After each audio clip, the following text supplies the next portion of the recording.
I'm Julie Faithan Balzer, and today I want to go over how I use each of the 4 ScanNCut DX blades. Now you'll notice that I sneak in a 5th blade, so be sure to let me know in the comments whether you use a 5th blade the way that I do or whether you stick with the basic 4. It's so important to have the right blade for the job. So you're probably familiar with the standard auto blade. It's the one with the black top. The auto blade does a fantastic job cutting paper. This is stencil plastic. It cut these craft foam shapes. It even cut the clear plastic that I used to make the stand for the card. So your auto blade is really your go-to standard blade. It's why it's called the standard auto blade. I use it most of all of any of my blades.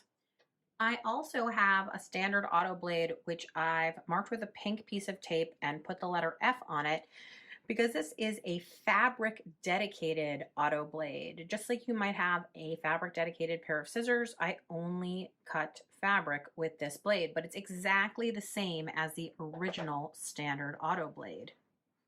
So my fabric dedicated auto blade is a personal choice. I just find that when I'm cutting things like cork fabric or leather, it's still fabric, but it's a little bit thicker. You can see that I used it to cut these fantastic earrings. There's so much detail in them, and yet the blade cut it so perfectly. Now, there is a blade called the thin fabric auto blade, and you can see it by its gold, or maybe you see it as taupe.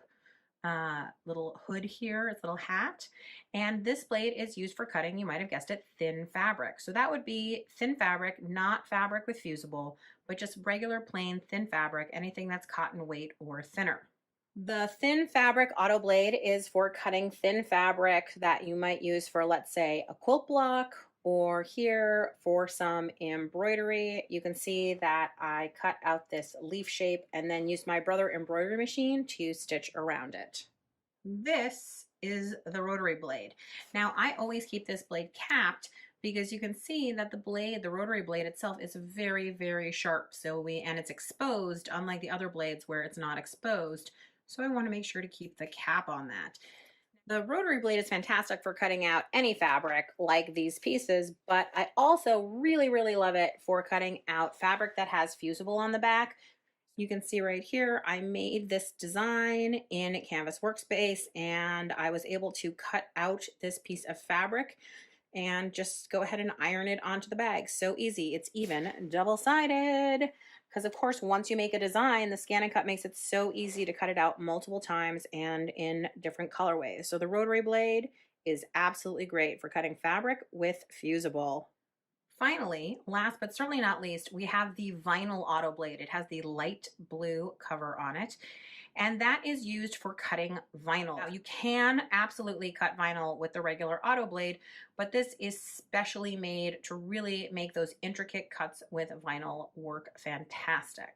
The vinyl auto blade is ideal for cutting both heat transfer vinyl and adhesive backed vinyl. So whether you're making a t-shirt or a notebook, you can use the vinyl auto blade to get great results.